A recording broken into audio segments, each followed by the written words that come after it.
Estas férias leve o Observador no bolso. Na praia, no campo ou entre viagens, acompanhe toda a atualidade sem limites. Assine com 40€ de desconto e habilite-se a ganhar uma estadia de 2 noites num dos hotéis boutique da Small Portuguese Hotels. Este verão, desligue da rotina, não da informação. Assine em observador.pt.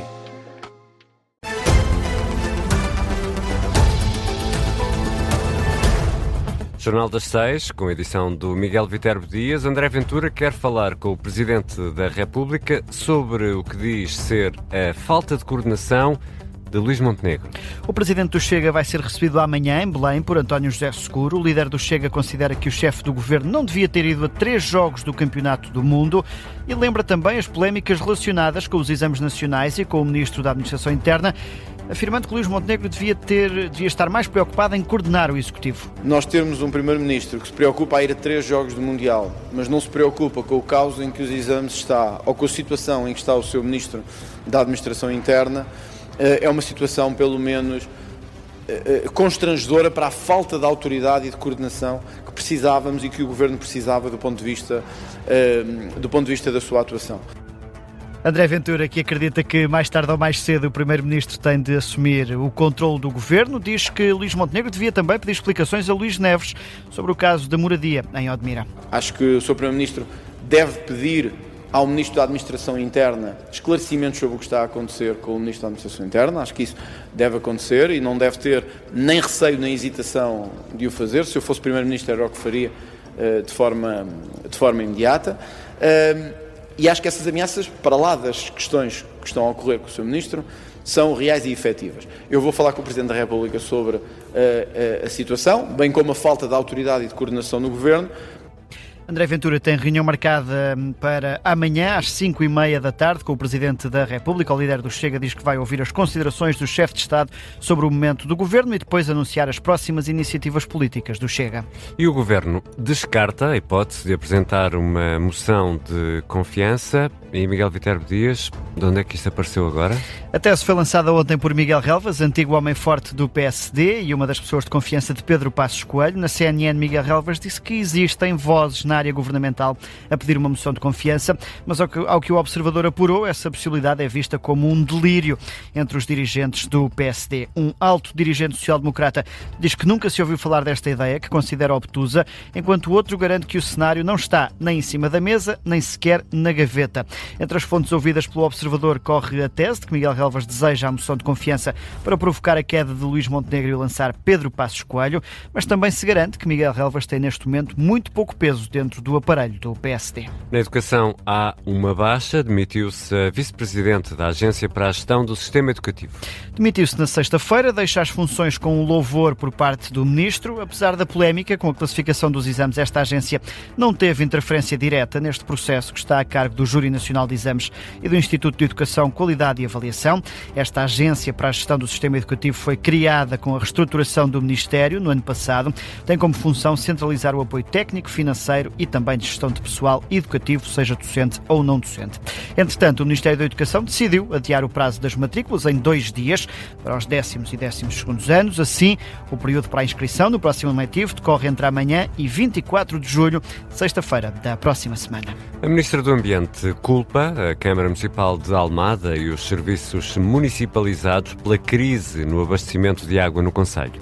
Maria da Graça Carvalho afirma que os relatórios da entidade reguladora dos serviços de água e resíduos mostram que existiram perdas de água superiores à média nacional e aponta falhas no investimento para a renovação desta rede. A questão da água em Almada, tanto em alta como em baixa, é uma responsabilidade da Câmara Municipal, foi assim decidido, e do SEMAS, tem uma empresa municipalizada do SEMAS. O que se passou durante vários anos é que tem a quantidade de perdas é elevada, mais elevada que a média nacional, cerca de 35%, as perdas nas condutas. A média nacional é cerca de 26%, que também é alta, há municípios que conseguem chegar aos 10%. Por outro lado, o investimento não tem sido desejável.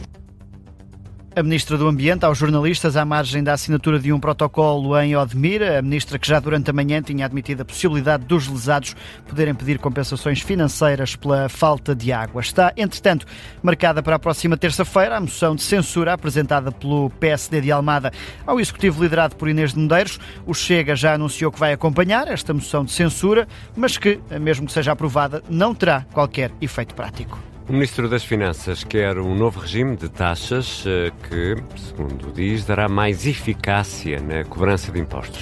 Joaquim Miranda Sarmento defende que o novo regime de taxas da administração pública vem resolver um problema que tem 30 anos. O Ministro explica que o objetivo do Governo não é uma ruptura total, mas sim uma uniformização do sistema de cobrança. Não se propõe uma revolução dos conceitos tributários, nem do modo como o Estado cobra taxas, nem se pretende inviabilizar o funcionamento dos serviços. Propõe-se, sim, que todos os regulamentos de taxas passem a obedecer a princípios comuns, a uma metodologia própria e comum e a garantias para quem paga estas taxas.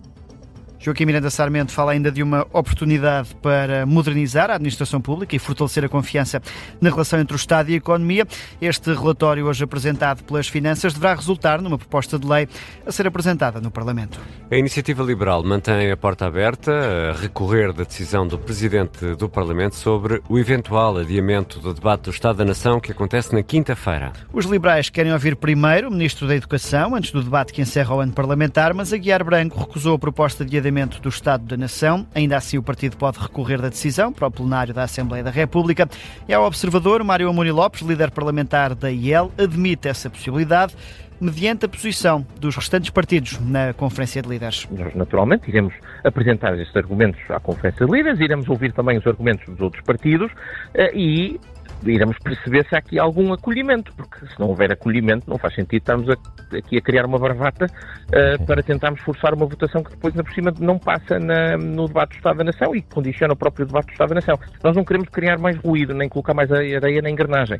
O que nós temos aqui a pedir é que se faça um debate para discutir a questão dos exames nacionais. Claro, isso é claro. E, portanto, se não houver um entendimento maioritário, nós não conseguimos forçá-lo. Claro. Não é possível forçá-lo. Mário Amorim Lopes ao Observador. Ainda assim, ao que o Observador apurou, o PS não vê vantagens no adiamento do debate do Estado da Nação, o que pode inviabilizar uma votação favorável ao adiamento desta discussão. A direção do Bloco de Esquerda lamenta o anúncio de saída de 60 militantes. Entre os missionários está um dos fundadores do partido, Mário Tomé, que se junta a um dos principais rostos da oposição, o antigo deputado Pedro Soares. Num comunicado enviado à agência Luz, a direção do Bloco, liderada por José Manuel Pureza, lamenta a decisão, diz que estes elementos têm deixado o partido de forma programada e anunciada na comunicação social. Entre as divergências apresentadas está o apoio a Vladimir Putin no conflito com a Ucrânia, mas à Rádio Observador, Mário Tomé fala também numa aproximação do Bloco ao Partido Socialista. Perdeu validade. O Bloco tinha que se afirmar enquanto alternativa. O Bloco, então, em vez disso, decidiu encostar-se ao Partido Socialista, como ainda está, não de uma forma tão explícita. A situação política não está exatamente para isso, tem que mostrar um certo distanciamento, mas aquilo que se transformou a perspectiva do Bloco, estratégia, que é da esquerda grande. Esquerda grande com quem? Porque o Bloco é muito grande, fazia tudo para ser muito grande? Não. Porque o Bloco sempre estava ao Partido Socialista e outros, se calhar ao LIVRE, etc. Mário Tomé que diz também que a direção do partido convive historicamente mal com a crítica interna. E há outras notícias a marcar a tarde desta terça-feira, 14 de julho. O presidente norte-americano diz que desistiu do projeto de aplicar uma taxa de 20% aos navios que passam pelo Estreito de Hormuz. O anúncio foi feito na última hora, numa conferência de imprensa onde tinha ao lado o primeiro-ministro iraquiano, 24 horas depois de ter anunciado uma proposta de cobrança de taxas pela passagem de navios. Já abandonou esta ideia. Donald Trump diz agora que ninguém deve ser capaz de cobrar pela passagem neste estreito.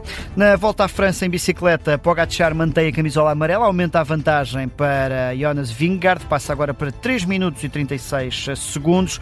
O atleta da Emirates venceu hoje a 10ª etapa da prova. E a terminar, apesar de daqui a 2 horas arrancar a meia-final do Campeonato do Mundo, em Portugal o foco já está no regresso à competição dos clubes. O Benfica estreou-se já num jogo amigável, derrota frente ao Flamengo, e esta hora é o Sporting que vai jogando frente ao Celtic de Glasgow. com o resultado a marcar 1-0 nos 38 minutos. Primeiro golo apontado aos 23 por Jenny Catamo. É uma das poucas caras conhecidas, por acaso, deste 11 inicial. Neste 11 inicial estão com 40 minutos de jogo, primeira parte de jogo em Lolé, para quem está de férias, mas a avaliar pelas imagens televisivas, nem há muitos escoceses, nem muitos sportinguistas a ainda ver hora de praia. Sim, é muito cedo, não é? Esta hora. Devia ser mais ao final da tarde. Exato. Sim, para um drink de fim de tarde e um jogo de futebol. Sporting Glasgow, esta hora em Lolé, no estádio do Algarve. O Sporting vai vencendo por 1-0.